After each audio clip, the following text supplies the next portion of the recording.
Alhamdulillahirabbil alamin. Asyhadu an la ilaha illallah wahdahu la syarikalah wa asyhadu anna Muhammadan abduhu wa rasuluh. Allahumma shalli ala Muhammad wa ala alihi wa sahbihi ajmain wa ba'du.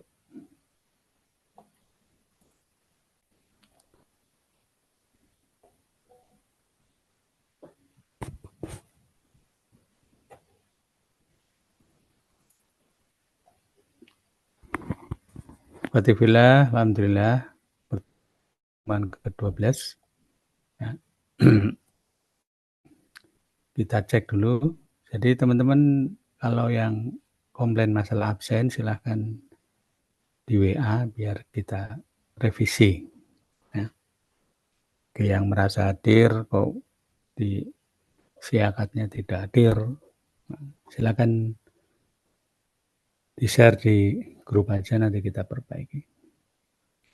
Baik, kita mulai. Lestari Puji, ada? Hadirah Ustaz. Okti, Hadirah Ustaz. Nabila, Hadirah Ustaz. Abidah Rohmah, Hadirah Ustaz. Ifar, Hadir Ustaz. Brilian, Hadirah Ustaz. Horisatun, Hadirah Ustaz. Atika Rohmah, Hadirah Ustaz. Eka, Lutfia, tidak ada. Siti Saidah,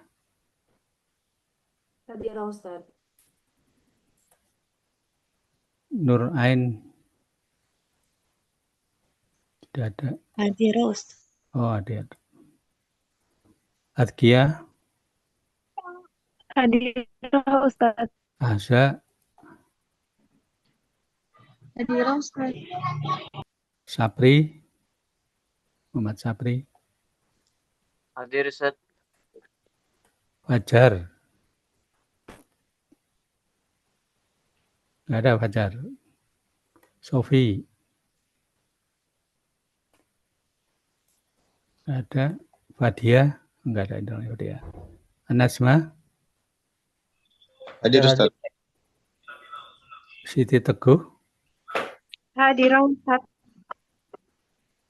Najwa, Lupita Jabir, Hadirah Ustaz. Nurul Farah, Hadirah Ustaz. Didik Supat Madi, Hadir Ustaz. Hadir. Imran, Hadir Ustaz. Hadir. Umu Abdurrahman, Hadirah. Zahra, Hadirah. Masya Allah, rajin-rajin Ustaz. ini. Ya, Ustaz, Eka Lutfi hadir Ustaz.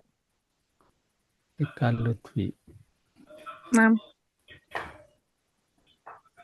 Kamu cek di siakat bisa langsung ya kelihatan.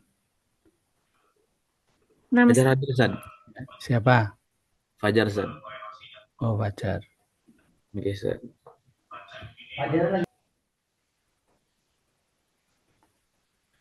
Ada lagi?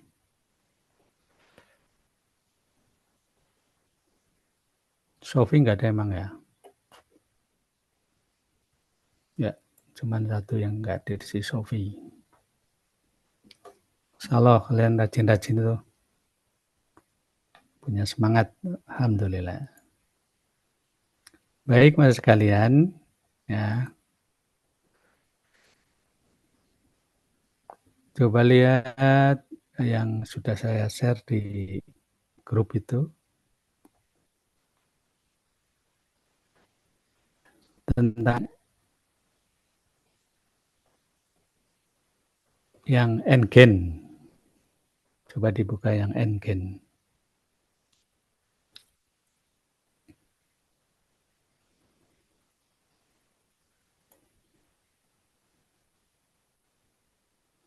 Sudah, n-gen dibuka.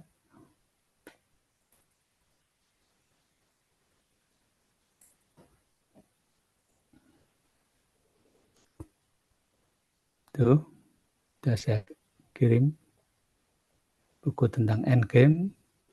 Coba kalian buka di halaman 4, mulai dari halaman 4.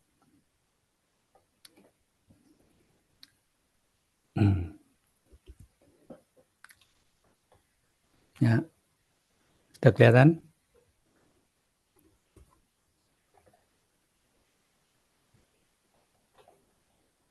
Kelihatan ya?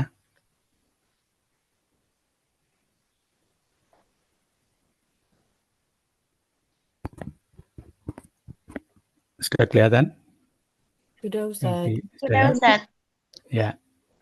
Jadi masa sekalian,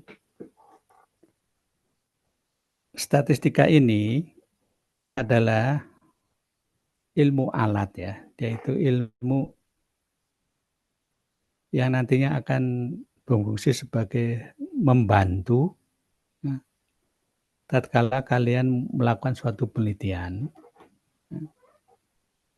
ya, suatu penelitian yang metode penelitiannya adalah dengan metode kuantitatif.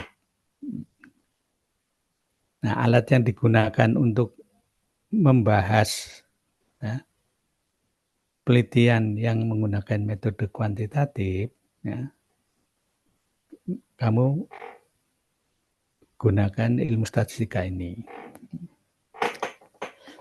Ya. Kemudian tentang di dalam penelitian tersebut, ya, tujuan dari penelitian ya, dalam statistika kuantitatif, ya, dalam penelitian yang kuantitatif itu tujuan yang pertama, macam-macam tujuan dari penelitian kuantitatif ya, ada 3 macam. Ya. Pertama adalah untuk mengetahui, ya, sekedar untuk mengetahui atas perkara-perkara yang kita teliti. Mengetahui di sini yang dimaksud adalah untuk mengetahui tentang rata-rata, misalnya. Ya. Misalnya kalian ingin meneliti tentang tingkat kerajinan, ya, tingkat kerajinan kehadiran karyawan, ya. Tingkat kerajinan kehadiran karyawan, ya, misalnya.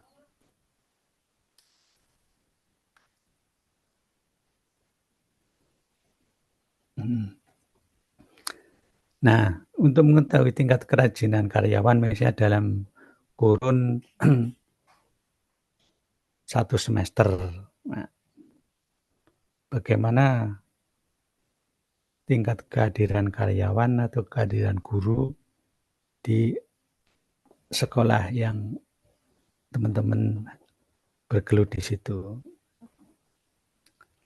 Apakah tingkat kehadirannya sudah memenuhi syarat atau tidak? Nah, maka untuk menjawab penelitian tersebut, nah, berarti kan kalian meneliti tentang tingkat kehadiran karyawan atau tingkat kehadiran guru. Nah, maka seorang peneliti dia akan menggunakan ilmu statistika, ya, dalam hal ini adalah tentang jumlah. Nah, yang kamu cari kan berarti jumlah dalam kurun waktu 1 semester. Nah, untuk mengetahui jumlah kehadiran, maka seorang peneliti dia akan langsung survei ke lapangan, ya, dan mencari dokumen tentang tingkat kehadiran.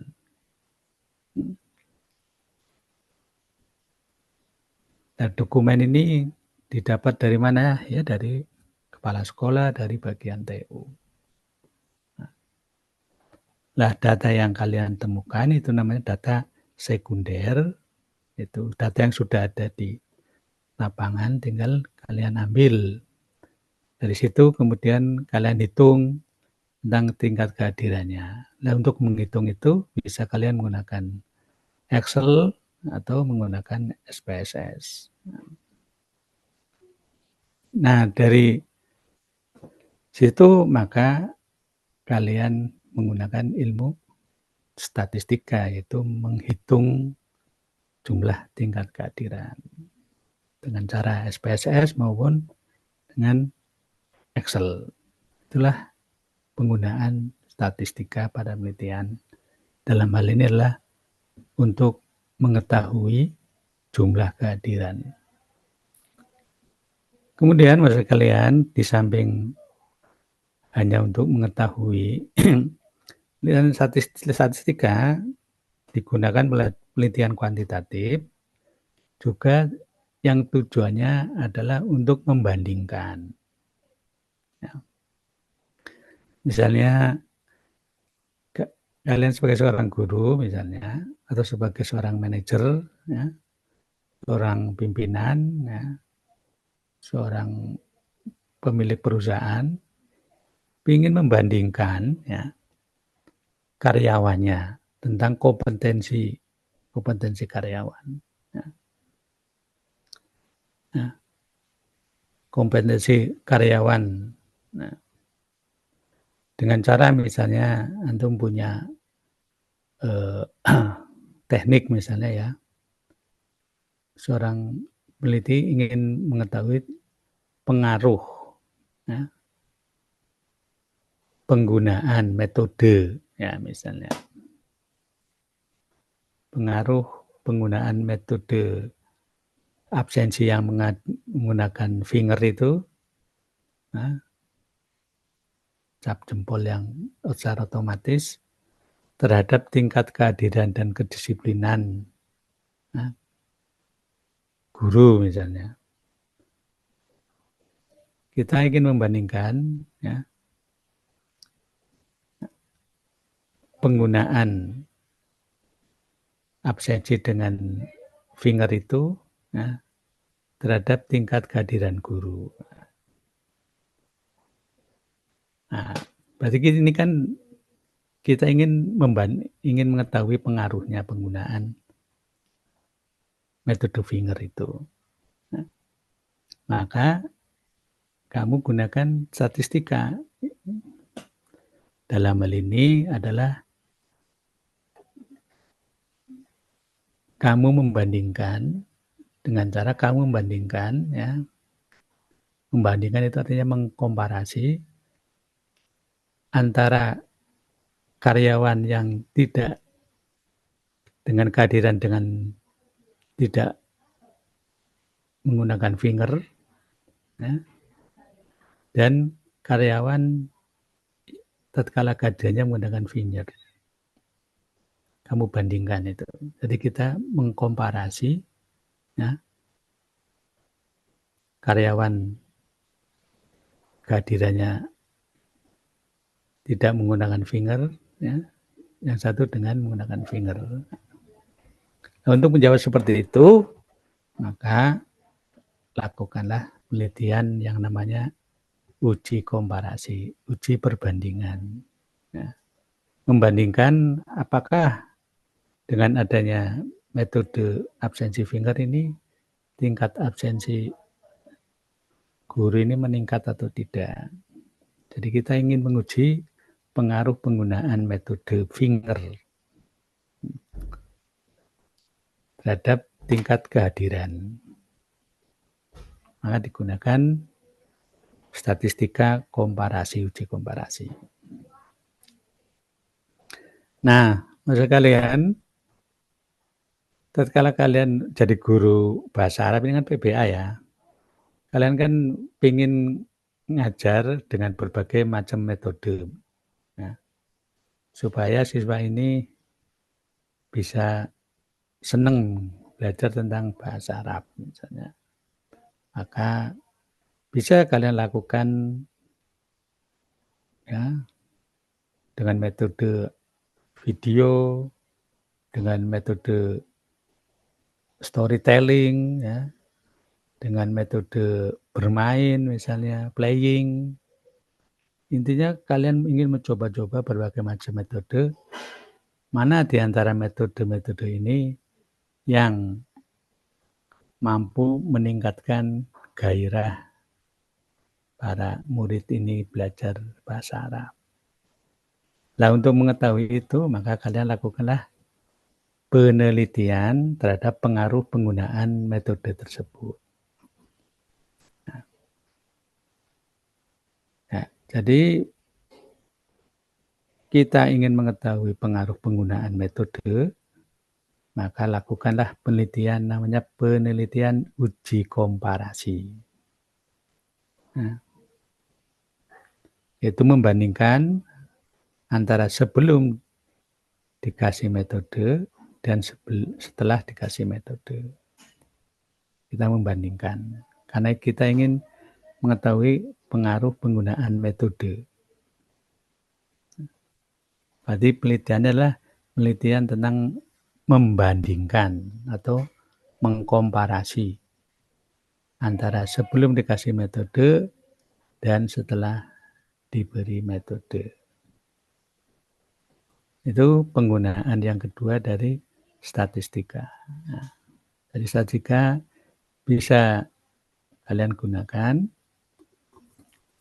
setelah mengikuti pertemuan yang ke-12 ini, bisa kamu gunakan untuk penelitian untuk membandingkan, ya, membandingkan pengaruhnya telah menggunakan metode X dengan dibandingkan sebelum menggunakan metode X itu.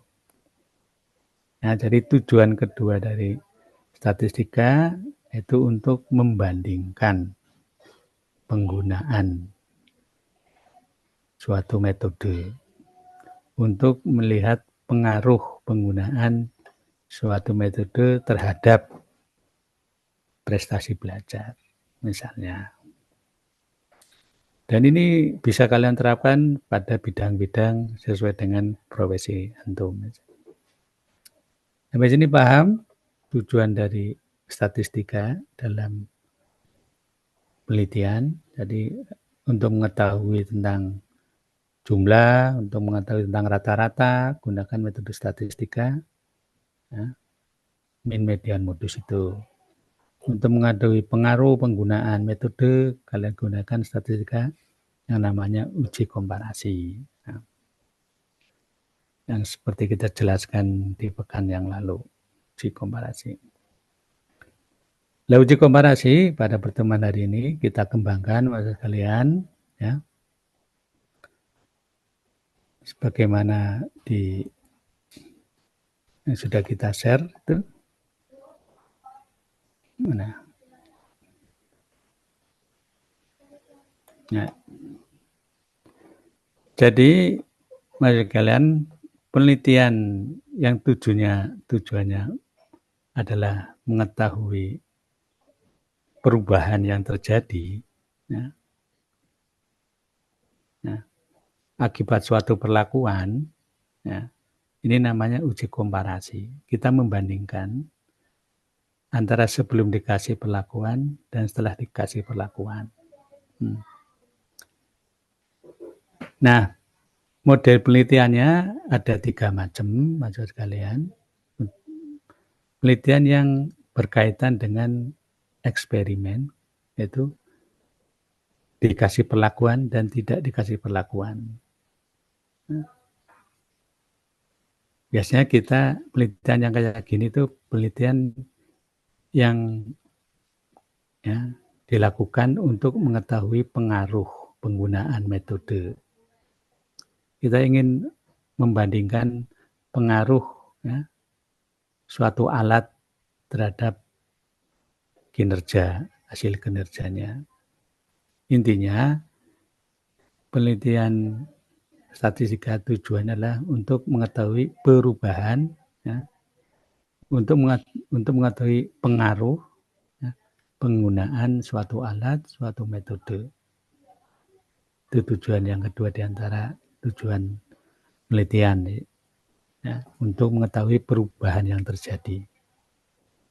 Nah, bisa kalian gunakan ilmu ini pada bidang-bidang yang antum tekuni. Misalnya guru, ya, aku ingin pengaruh penggunaan metode video ini terhadap kemampuan mufrodat. Ya, kamu teliti itu.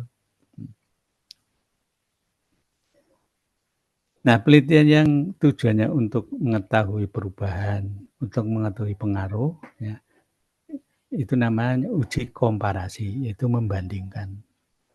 Apa yang dibandingkan? Dibandingkan adalah sebelum pengaruhnya, sebelum dikasih perlakuan, dan setelah dikasih perlakuan. Perubahannya bagaimana?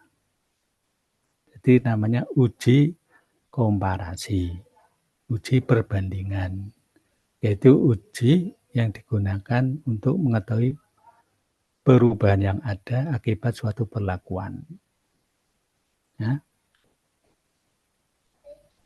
Tinggal nanti yang dibandingkan berapa subjek yang diteliti. Nah, masih kalian kan pada umumnya S1 itu kita yang minimal kita membandingkan ya, 2 variabel, ya, 2 nilai. Karena inilah uji komparasi, uji perbandingan, berarti kita akan menilai penggunaan suatu metode, penggunaan suatu alat. Macam-macam penelitiannya, maksud kalian. Yang pertama namanya pre-eksperimen atau one group pre-test post-test design. Ini adalah model penelitian untuk mengetahui pengaruh, untuk mengetahui efektivitas, dengan cara membandingkan. Itu membandingkan sebelum dikasih perlakuan dan setelah dikasih perlakuan. Nah, subjek yang diambil dari satu kelompok atau satu subjek. Paham ya? Jadi pre-eksperimen atau one group pre-test, post-test eksperimen, kita itu menguji pengaruh suatu metode atau suatu alat, ya, di mana yang diuji itu satu kelompok saja. Nah, terus yang diambil datanya apa? Yang diambil adalah data sebelum dikasih perlakuan. Nah, data sebelum dikasih perlakuan namanya pre-test, dan data setelah dikasih perlakuan namanya post-test. Nah ya, subjek yang dikasih perlakuan ini cuma satu. Nah, paham sampai sini? Apa yang dimaksud dengan pre-eksperimen, one group pre-test dan post-test? Paham ya, insya Allah ya. Jadi misalnya kalian ingin meneliti pengaruh penggunaan media gambar dalam pelajaran mufrodat. Nah, pre-eksperimen ini caranya ya, kamu lakukan penelitian pada satu kelas atau satu marhalah. Ya, satu angkatan, misalnya satu kelas 1. Ya. Nah, kelas yang kamu teliti ini sebelum kamu kasih perlakuan diberi mereka itu alat tes, dikasih soal tentang mufrodat. Nah, dikasih soal subjek yang kita teliti, nah, mereka suruh ngerjakan soal-soal tersebut. Setelah itu, setelah dikasih waktu secukupnya, mereka mengumpulkan jawaban atas soal tersebut. Nah, jawaban atas soal ini itu namanya nilai pretest.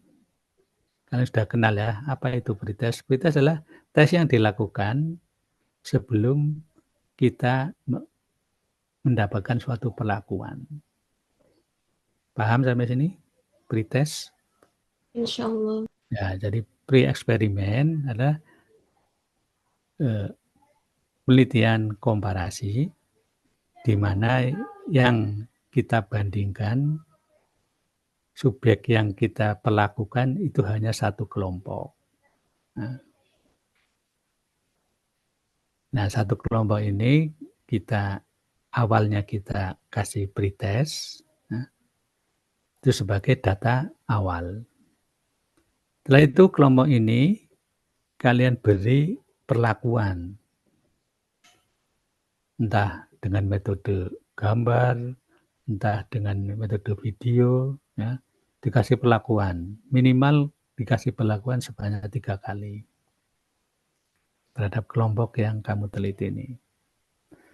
Setelah dikasih perlakuan 3 kali, kamu lakukan tes yang sama dengan soal yang sama, ya, sebelum dikasih perlakuan.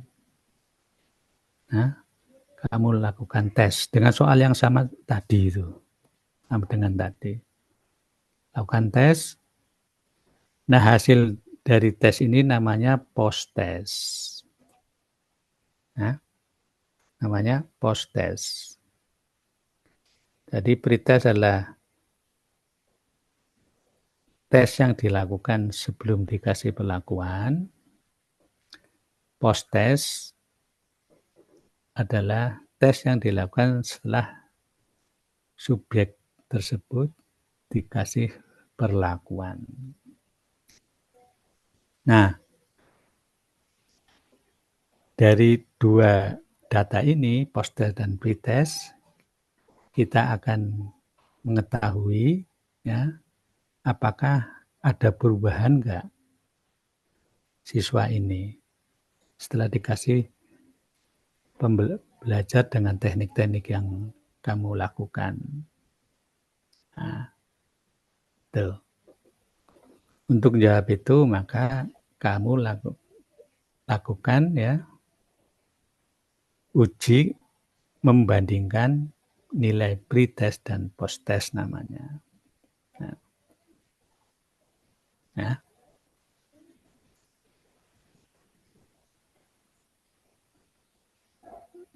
Sampai sini ada yang tanya? Uji komparasi. Uji komparasi adalah uji yang digunakan pada penelitian kuantitatif, di mana tujuan dari penelitian ini adalah untuk mengetahui pengaruh, untuk mengetahui efektivitasan penggunaan suatu metode, suatu alat. Caranya bagaimana? Caranya ada yang namanya pre-eksperimen. Nah, pre-eksperimen adalah caranya dan dipakai tatkala yang akan kita teliti adalah hanya satu kelompok saja. Itu catatannya. Ya, hanya satu kelompok, one group. Nah, kemudian datanya dari mana? Datanya kamu peroleh dengan cara kamu melakukan pretest. Itu sebagai data awal, data pertama. Kemudian kamu kasih perlakuan kelompok tersebut. Setelah dikasih perlakuan, kamu lakukan post-test dengan soal yang sama, waktu diberikan waktu pretest. Soalnya sama. Nah, dari situ peneliti ingin menguji pengaruh terhadap metode yang dilakukan. Ya, sudah ya? Sudah tahu? Ustaz, akan boleh diulang lagi tadi uji komparasi itu? Komparasi ya, adalah apa sih? Jadi uji komparasi adalah uji untuk membandingkan. Ya. Untuk membandingkan. Kalau membandingkan berarti kan sebelum dan sesudah. Before, after. Ya. Membandingkan apa? Membandingkan apa? Pengaruh penggunaan suatu metode. Ya. Efektivitas penggunaan metode, penggunaan metode. Ya. Di uji komparasi lah uji membandingkan. Ya. Suatu metode boleh, suatu alat boleh. Nah, intinya membandingkan uji komparasi. Ya. Paham? Nah, dari sekarang kamu bisa melakukan ini uji komparasi pre-eksperimen, one group, pre-test dan post-test. Caranya apa? Uji komparasi pre-eksperimen ini, caranya kamu lakukan penilaian terhadap suatu kelompok. Kamu nilai nih, kamu ingin menguji ya, penggunaan atau pengaruh metode pembelajaran dengan contohnya pengaruh penggunaan metode pembelajaran tell story, ya, kamu cerita dengan apakah kalau kamu ngajar tentang siroh dengan cerita, di mana cerita ini dengan menggunakan gambar-gambar, ini berpengaruh enggak terhadap pemahaman siswa terhadap sirohnya itu, terhadap pelajaran siroh. Kamu ingin menguji nih penggunaan video, menggunakan gambar pada pelajaran siroh. Ya, untuk menguji itu, berarti kamu melakukan uji komparasi. Caranya apa?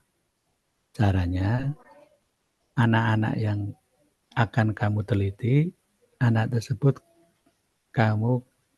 kalian kasih soal-soal.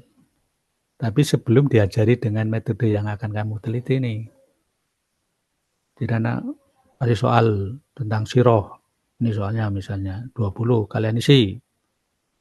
Nah, anak-anak yang kita teliti itu sudah mengerjakan soal tersebut. Dan soal-soal ini kita kumpulkan, kita nilai satu-satunya. Si A dapat berapa, si B dapat berapa, si C sampai yang terakhir. Kemudian saat yang lain, setelah kamu lakukan pretest ini, kamu ngajar pada anak tersebut dengan metode yang akan kamu teliti. Misalnya metode tell story tadi.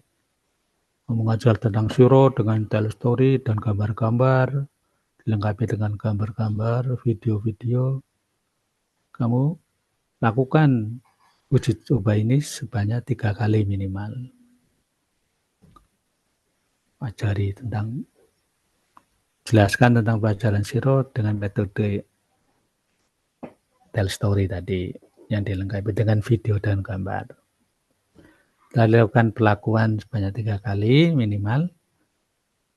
Di saat yang lain kamu adakan tes ulang dengan soal yang sama waktu kalian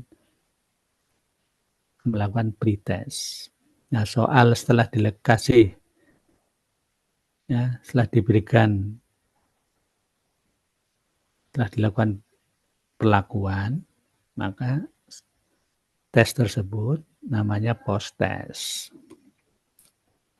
Ya, jadi kita akan membedakan, nanti yang dibedakan adalah nilai yang pada pretest dan nilai yang pada post-test. Nah, kita akan membandingkan apakah nilainya tambah baik atau tambah turun. Nah, paham sampai sini? Jadi membandingkan, komparasi yang model pertama yaitu pre-eksperimen, one group, pre-test, post-test design. Insya Allah paham ya? Insya Allah Ustaz. Nah, Ustaz. Nah, dan dari sekarang kalian bisa melakukan penelitian itu. Penelitian pre-test dan post-test terhadap siswa yang kalian ajar. Tinggal kamu akan meneliti penggunaan metode apa ya. Jadi judul penelitiannya misalnya pengaruh penggunaan media gambar terhadap kemampuan belajar siroh siswa. Ya, jadi ada di dalam judulnya ada narasi kata-kata pengaruh atau judulnya efektivitas penggunaan video pada pembelajaran siroh. Nah, caranya dengan pre-eksperimen, yaitu one group pre-test post-test design. Nah, di situ kamu lihat O1 adalah nilai pretest, kemudian kelompok ini telah kita dapatkan nilai pretestnya, kemudian dikasih perlakuan, X adalah treatment, perlakuan, dilakukan, dikasih perlakuan minimal 3 kali, setelah itu kalian lakukan post-test dengan soal yang sama, soal yang ada pada pretest dan soal yang ada pada post-test. Nah, ini namanya uji perbandingan pre-eksperimen atau one group pre-test post-test design. Nah, terus apa yang dibandingkan? Yang dibandingkan adalah nilai yang ada pada pretest dan nilai yang ada pada post-test. Ya, itu namanya pre-eksperimen design. Jadi uji perbandingan, ya, membandingkan antara pretest dan post-test.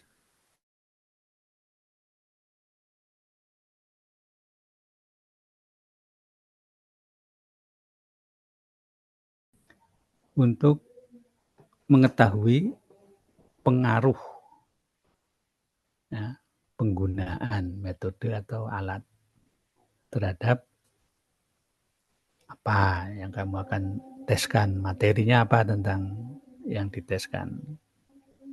Misalnya tentang siroh, berarti pengaruh penggunaan media video terhadap prestasi belajar siroh. Nah, berarti soal-soal yang akan kamu berikan kepada siswa adalah soal-soal tentang siroh. Ya, penggunaan video terhadap pelajaran siroh. Nah,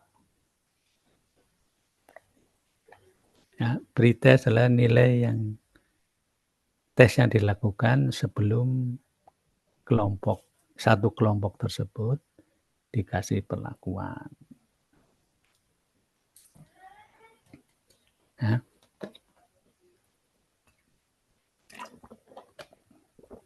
Nah, itu satu judul. Dengan teknik ini kalian sudah bisa bikin penelitian, bisa bikin artikel, ya, tentang pengaruh penggunaan. Judulnya itu, atau efektivitas penggunaan metode apa. Bisa kamu teliti. Nah, jadi ciri dari pre-eksperimen, ya, adalah yang dikasih perlakuan hanya satu kelompok. Nah, ini satu kelompok ini yang dikasih perlakuan. Nah, ini ya. Cirinya itu.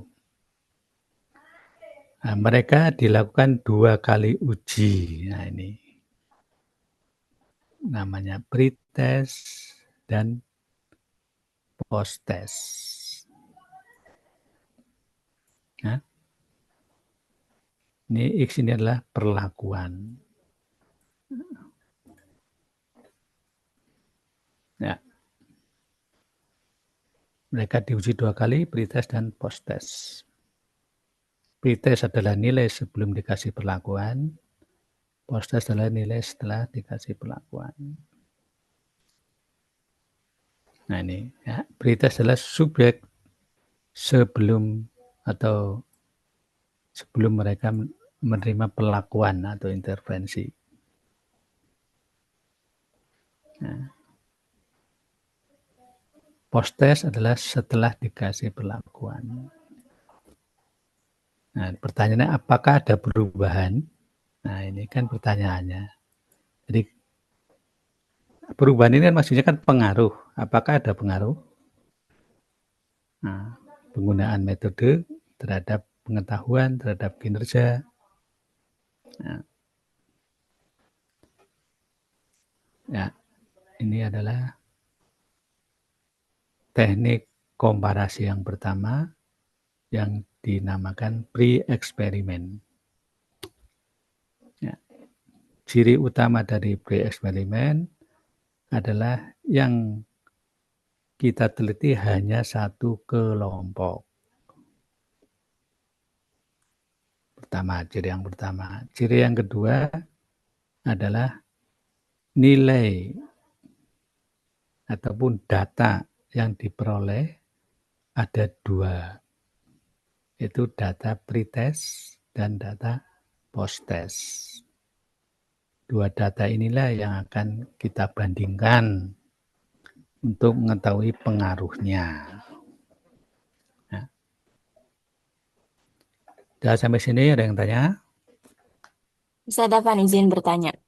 Nah, Ini ada ketentuan nilai maksimalnya nggak usah dalam apa pre-test dan post-test.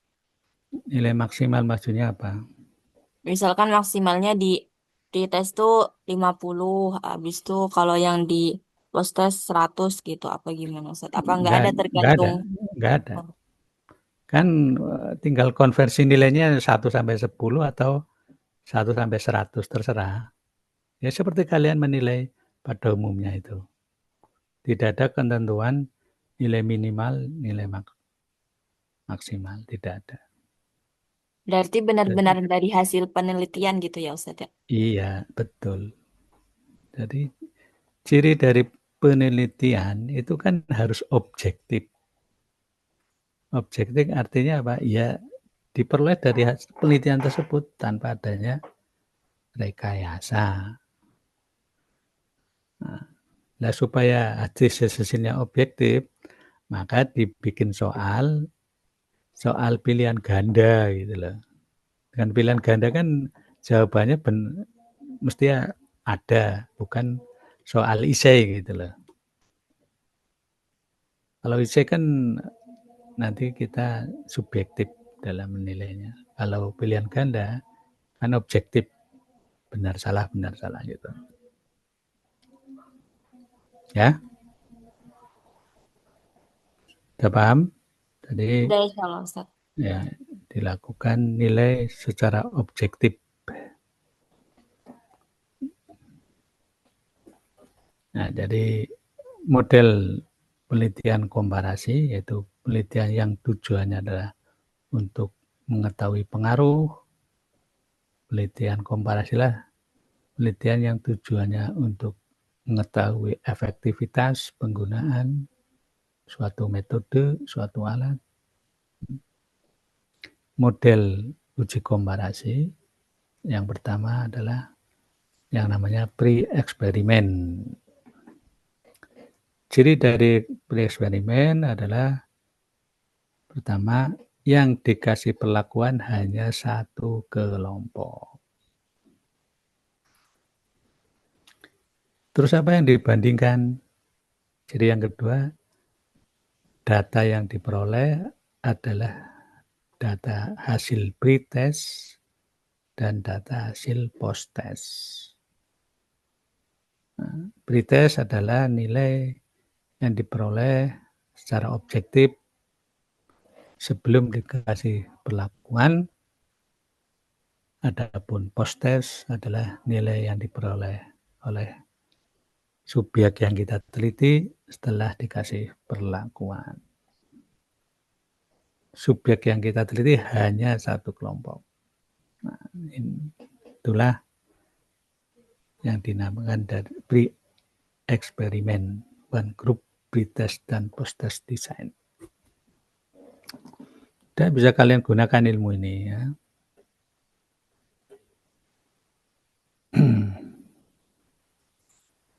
Kemudian model penelitian yang kedua, komparasi yang kedua, Ini namanya eksperimen nyata atau random seed pretest post-test control group design. Ini model penelitian komparasi yang kedua.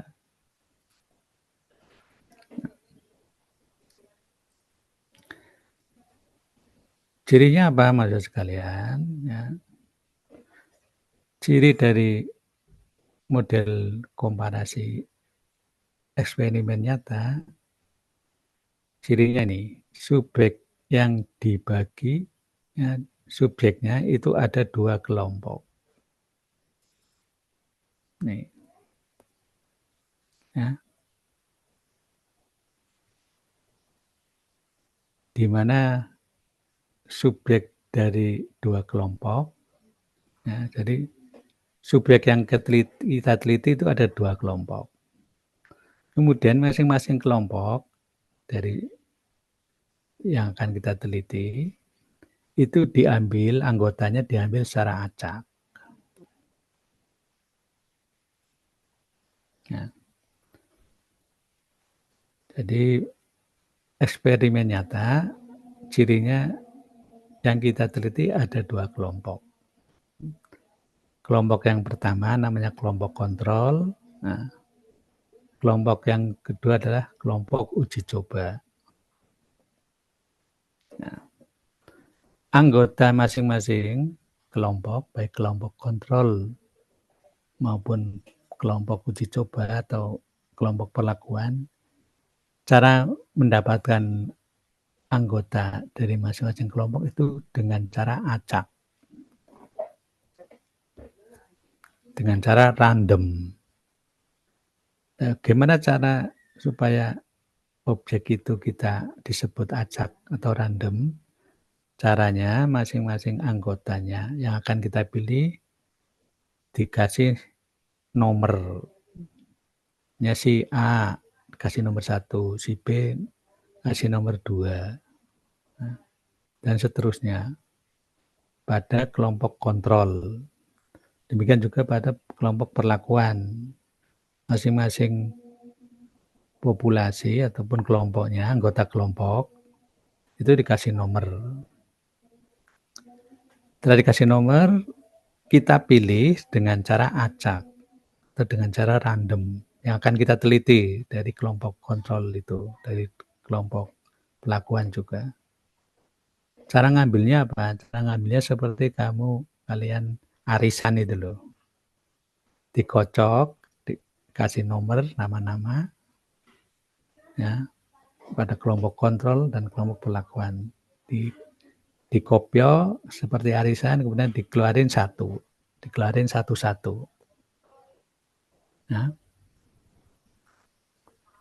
Nah, nama-nama yang keluar ini, nah, itulah kelompok yang akan kita teliti, baik pada kelompok kontrol maupun kelompok perlakuan. Jadi cara mendapatkan anggota pada masing-masing kelompok itu dengan cara seperti arisan, dikocok. Itu namanya diambil secara random atau secara acak. Ya, itu ciri dari penelitian komparasi yang namanya eksperimen nyata. Sampai sini paham?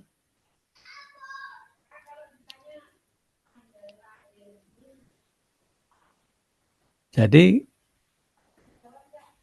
ciri dari eksperimen nyata ini atau random seed pretest post-test control group design yang kita teliti adalah ada 2 kelompok. Pertama, ciri yang kedua, masing-masing anggota kelompok itu, di mana kelompok yang pertama namanya kelompok kontrol, nah, dan kelompok perlakuan atau eksperimen. Nah, masing-masing anggotanya itu kita ambil dengan cara acak. Cara acak itu maksudnya apa? Ya seperti arisan itu, masing-masing anggota, nah, kita kasih nomor, dan kita ambil sebagian dari semua yang ada di kelompok kontrol dan semua yang ada di pelakuan, kita ambil sebagiannya. Dan nama-nama yang keluar ini dengan cara arisan itu setelah dikocok, itulah ciri dari model penelitian yang kedua, eksperimen nyata namanya.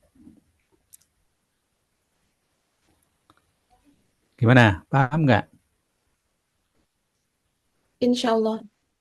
Oh, Paham Ustadz, ya? Ya. berarti yang dikasih perlakuan itu yang keluar dari nomor yang keluar dari kayak arisan gitu, Ustadz. Bukan yang Ya. dari kelompok uji coba doang. Nah, ya nanti. Yang penting yang dimaksud ciri dari eksperimen nyata ada dua kelompok itu pertama. Kelompok pertama adalah kelompok kontrol dan yang kedua kelompok perlakuan. Masing-masing anggota, baik kelompok kontrol maupun perlakuan adalah yang akan kita teliti bukan semua dari kelompok kontrol, tapi sebagian. Nah, sebagian ini diperoleh dengan cara arisan itu. Pada kelompok kontrol maupun kelompok perlakuan. Cirinya itu. Paham? Jadi yang kita teliti itu ada dua kelompok. Nah, masing-masing kelompok yang kita akan teliti, ya, itu tidak semuanya pada semua anggota masing-masing, tapi hanya sebagian dari masing-masing kelompok. Nah, cara ngambil yang sebagian itu dengan cara arisan. Paham? Berarti nanti kayak ada 4 kelompok gitu, Ustadz. Yang pertama kontrol, yang kedua uji coba, habis itu yang terpilih dari kontrol sama yang terpilih dari kelompok uji coba gitu, Ustadz. Nah, yang kita teliti nanti adalah kelompok yang hasil dari arisan. Oh iya, berarti yang kelompok kontrol tuh tetap diberi uji coba gitu juga ya, Ustadz. Nah, yang kita ambil adalah kelompok yang kontrol maupun kelompok yang kasih perlakuan, tetapi dengan cara seperti hasil dari arisan itu. Sisanya baik kelompok kontrol maupun kelompok perlakuan yang tidak keluar, maka dia tidak diteliti. Ya, misalnya ada dua kelompok, kontrol dan perlakuan cirinya. Kelompok kontrol anggotanya 100, kelompok perlakuan anggotanya 100. Yang akan kita teliti itu setelah kita adakan arisan pada kelompok kontrol maupun kelompok perlakuan. Adapun nama-nama yang tidak keluar pada kelompok kontrol maupun pada kelompok perlakuan tidak kita teliti. Kalau kayak gitu Jadi fungsinya untuk apa? Untuk menghindari apa, Ustadz? Bias atau gimana, Ustadz? untuk itu penelitian kuantitatif, ya. Yang cara eksperimen nyata ini, jadi yang kita teliti itu sampel bukan populasi gitu loh. Kalau sampel kan sebagian dari populasi. Ya.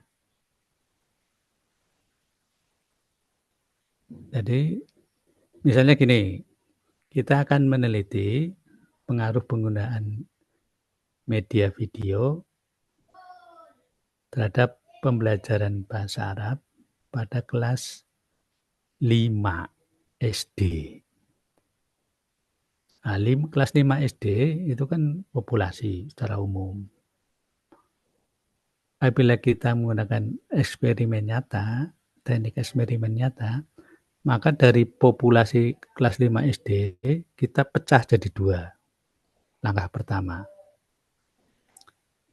Kelompok pertama namanya kelompok kontrol, kelompok kedua namanya kelompok perlakuan.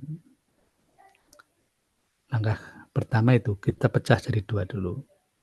Langkah kedua, masing-masing dari kelompok ini setelah kita pecah 2, kita ambil sampelnya dengan cara seperti arisan.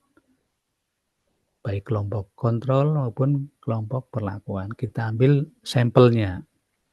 Nah, sampel yang kita inilah yang akan kita gunakan untuk penelitian. Itu adalah penelitian kuantitatif seperti itu. Kita meneliti sebagiannya dari suatu populasi.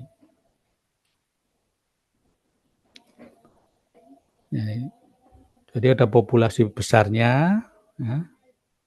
Kemudian dari populasi besar ini dibagi 2, populasi kecil, ya,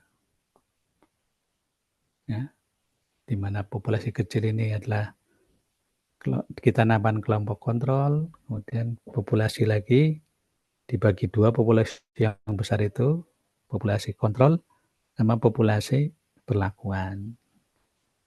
Setelah kita bagi 2, kita lakukan lagi, kita comot dari masing-masing populasi dengan cara arisan.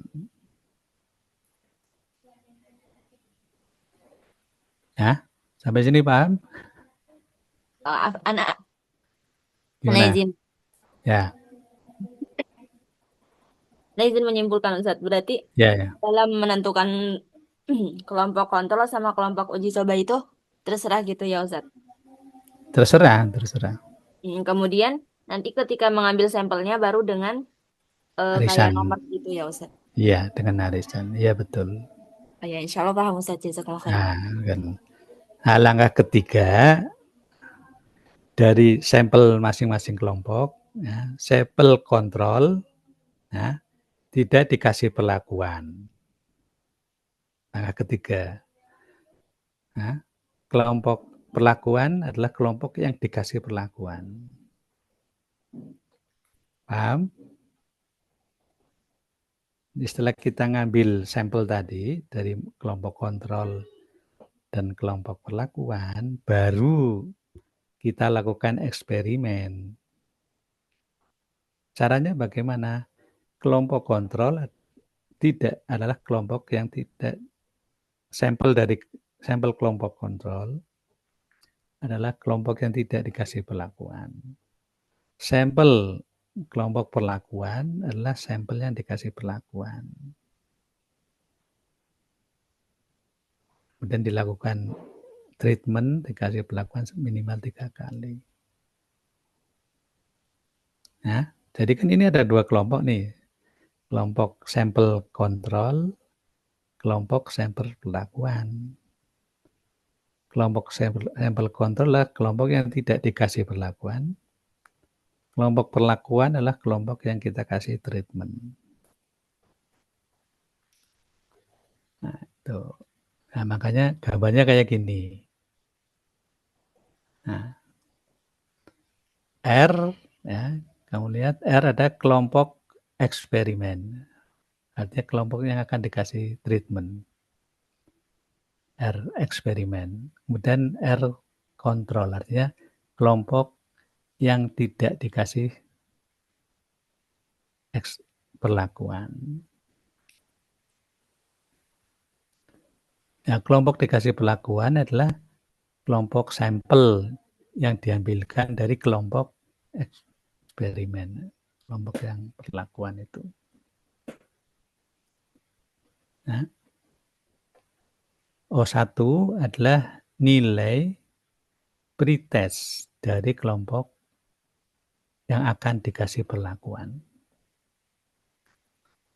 O3 adalah nilai pretest dari kelompok yang tidak akan dikasih perlakuan. Ya. Kemudian X ini adalah treatment, dikasih perlakuan sebanyak 3 kali. Perlakuan ini diberikan kepada siapa, Ustaz? Pada kelompok eksperimen atau kelompok perlakuan. Treatment ini diberikan kepada kelompok perlakuan. Kelompok kontrol tidak dikasih perlakuan.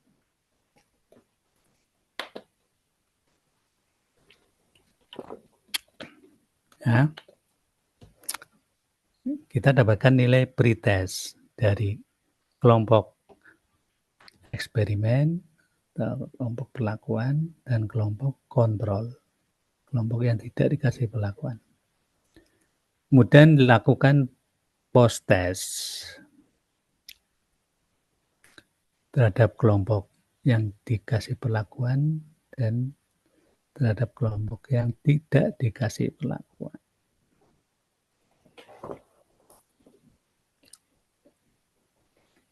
Nah, paham ya? Insya Allah. Bedanya dengan one group eksperimen.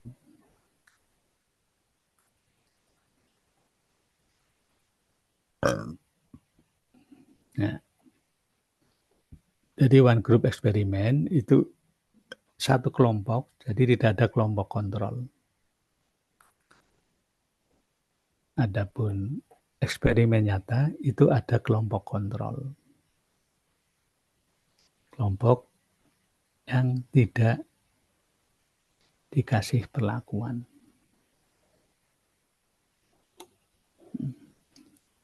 Tadi misalnya kita meneliti kemampuan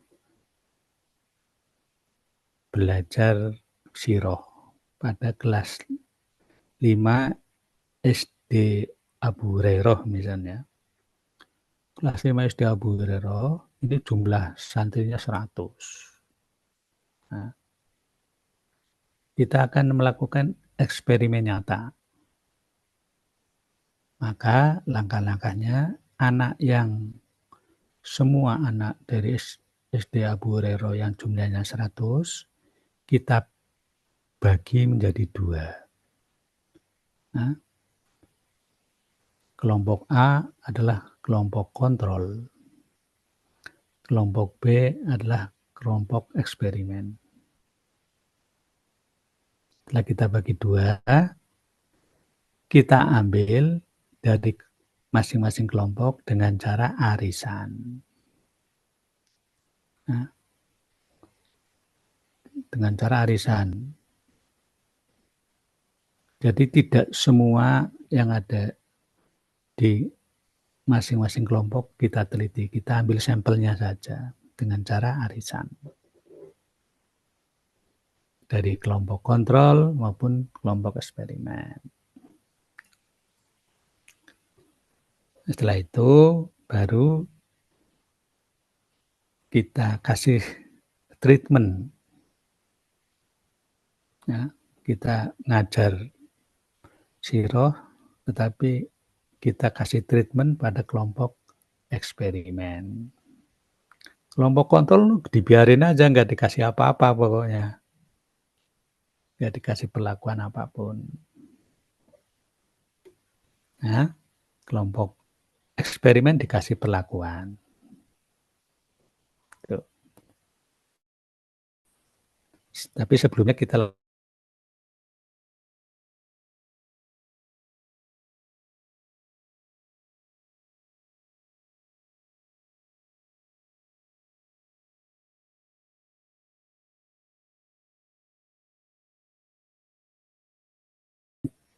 lakukan post test. Nanti kita bandingkan antara pretest dan protest kelompok kontrol, kita bandingkan pretest dan post-test dari kelompok treatment. Ya, sampai ini paham ya, insya Allah ya?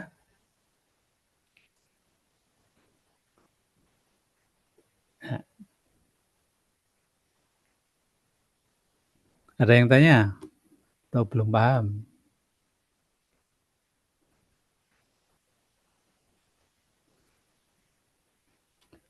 Nah, model yang ketiga, kalau nggak sudah paham, yang namanya kuasi eksperimen. kuasi eksperimen bedanya ya, dengan eksperimen nyata, bedanya pada kuasi eksperimen, baik kelompok kontrol maupun kelompok eksperimen, kita pilih, ya, kita pilih. Jadi tidak menggunakan cara arisan. Jadi kita pilih saja gitu. Misalnya tadi kelas 5, SD Abu Hurairah jumlahnya 50. Pertama kita bagi dua, kelompok kontrol dan kelompok eksperimen. Nah, kemudian sampel yang kita ambil dari kelompok kontrol maupun eksperimen bukan dengan cari arisan. Pokoknya kita ngambil gitu aja. Ambil sebagiannya. Kelompok kontrol kita ambil sebagiannya tanpa pertimbangan apa-apa. Jadi kita ngambil gitu. Tanpa menggunakan random atau acak atau arisan. Nah, itu bedanya itu. Kuasi eksperimen ya. Misalnya kayak gini. SD Abu Hurairah jumlahnya 100 siswa. 100 siswa ini dibagi atas 10 kelas misalnya. Ya.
Ustaz, Afwan Ustaz, suaranya tidak terdengar Ustaz.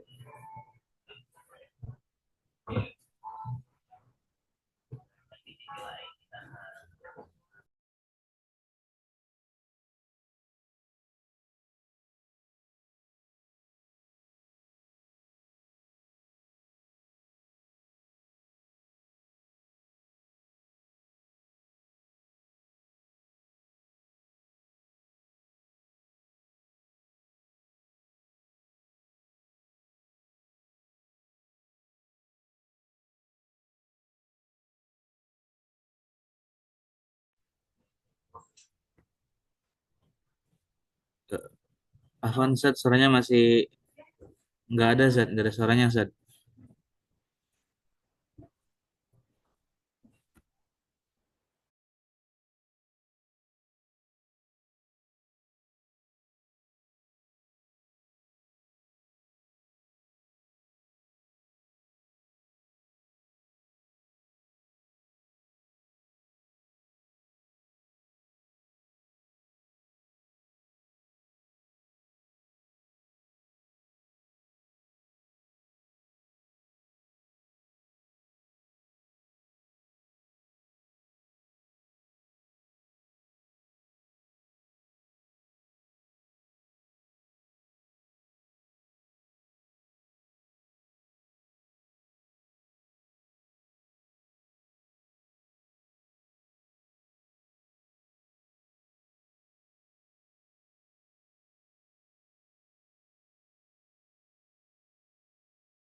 Halo, dengar ya?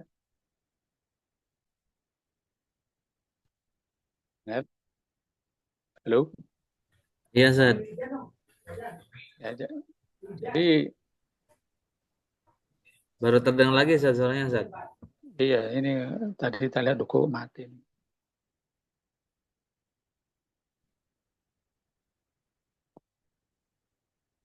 Antara pre-eksperimen, kemudian eksperimen nyata, sudah terpahami. Halo,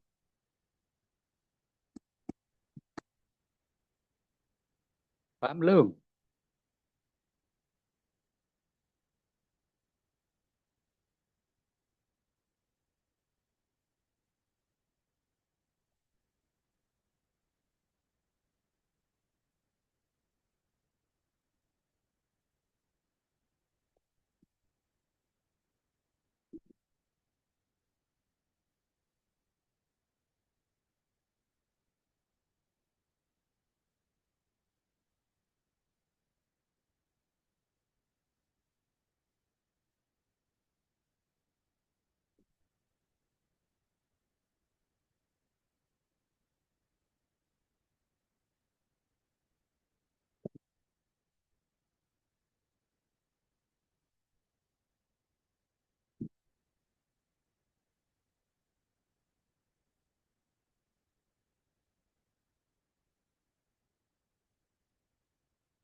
Halo, dengaran suara?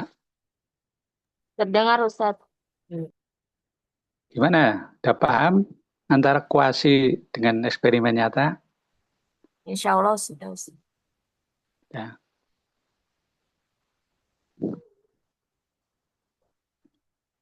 coba uji Lestari coba.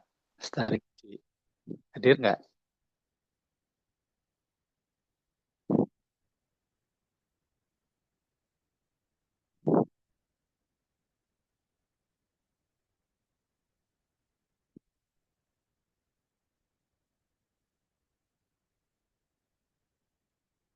Ini sinyalnya jelek ini.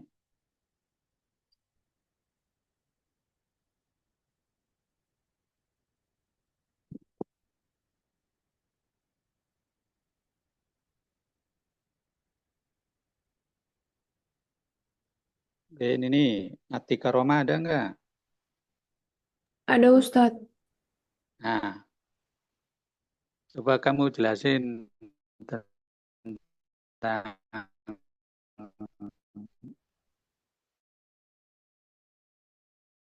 eksperimen.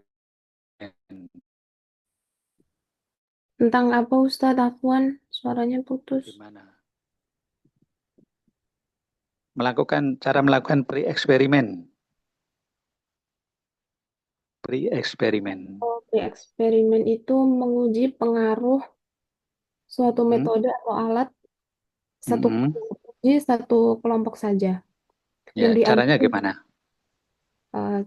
jadi caranya yang pertama yaitu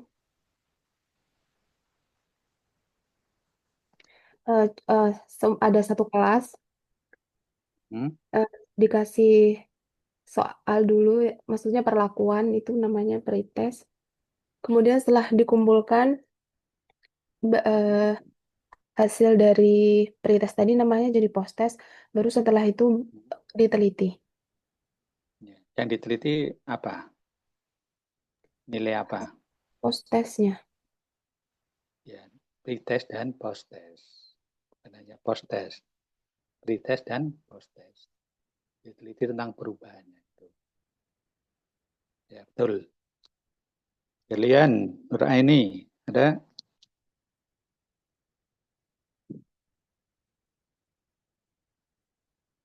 Kalian,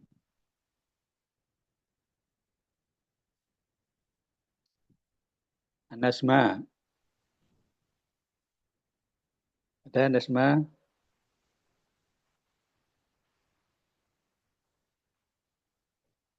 Wajar, ada Wajar.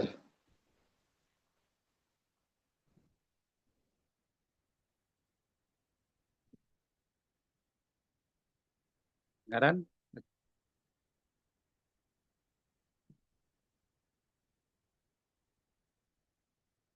Halo, dengaran nggak suara? Kedengaran Ustadz. Ya. Siti Saidah ada?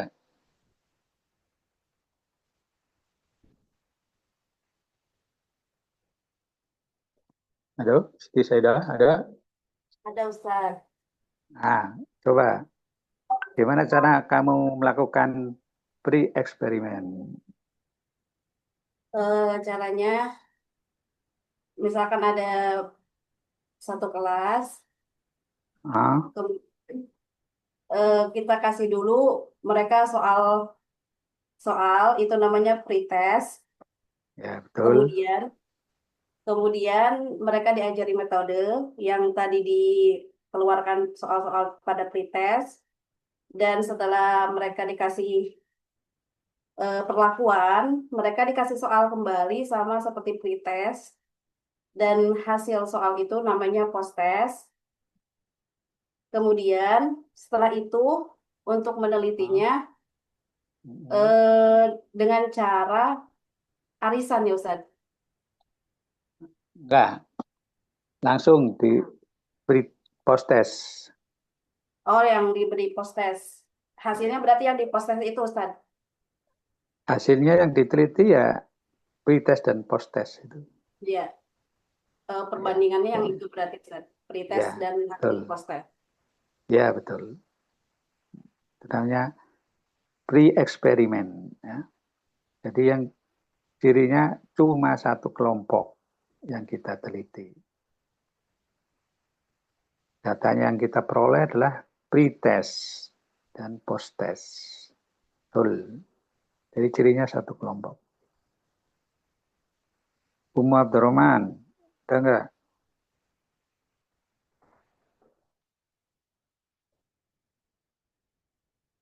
Ya, Umu Abdurrahman.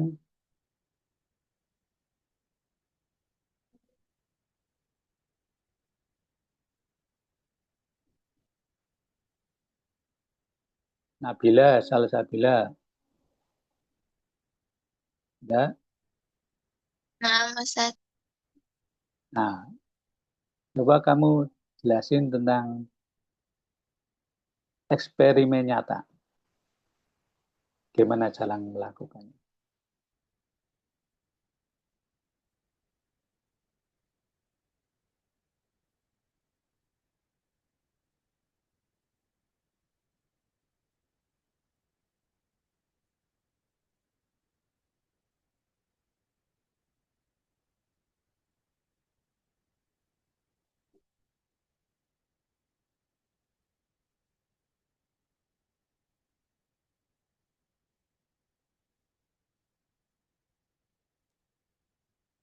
Subjeknya ada 2 kelompok, Ustaz. Ya, betul. Terus kelompok 1 namanya apa?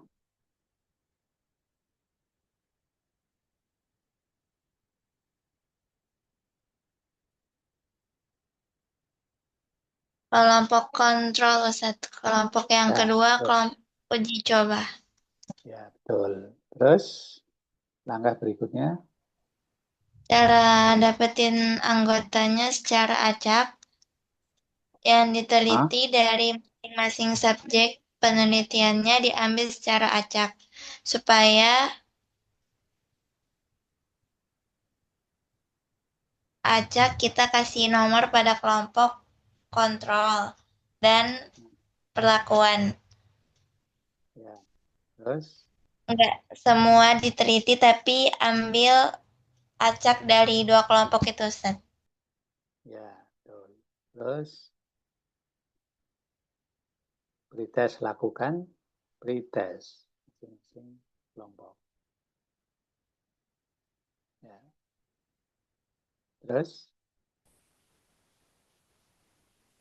pretest, Ustaz. Ya, pretest. Kemudian setelah pretest,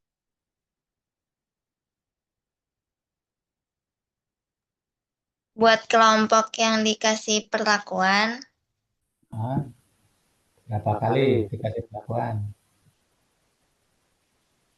Minimal.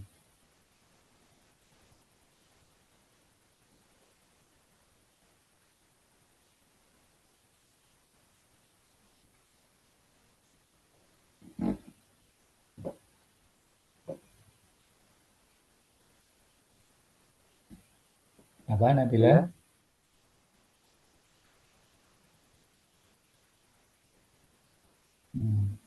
terus post test, Ustaz, dari hasil pretest itu.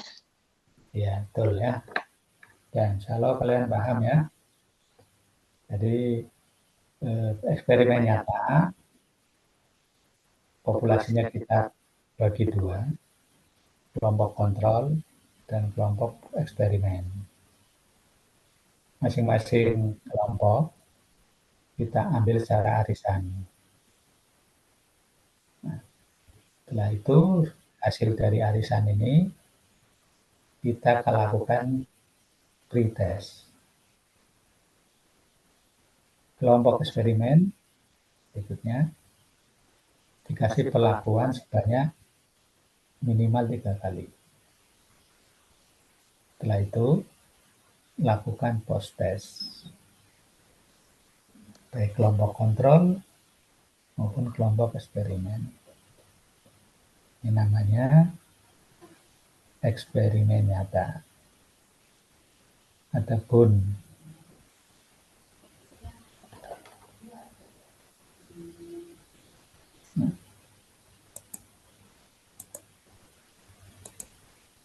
fase eksperimen, bedanya cara pengambilan kelompok kontrol maupun kelompok eksperimen tidak dengan cara arisan. Ya, itu bedanya. Ya, mudah-mudahan Mas Glenn manfaat pertemuan hari ini dan bisa terpahami. Kita cukupkan pertemuan hari ini. Mohon maaf bila ada gangguan sinyal. Nanti yang komplain silahkan kirim di grup biar kita revisi hasilnya. Baik, kita tutup. Bismillahirrahmanirrahim. Assalamualaikum warahmatullahi wabarakatuh. Waalaikumsalam warahmatullahi wabarakatuh. Jazakumullah khairan, Ustaz. Afwan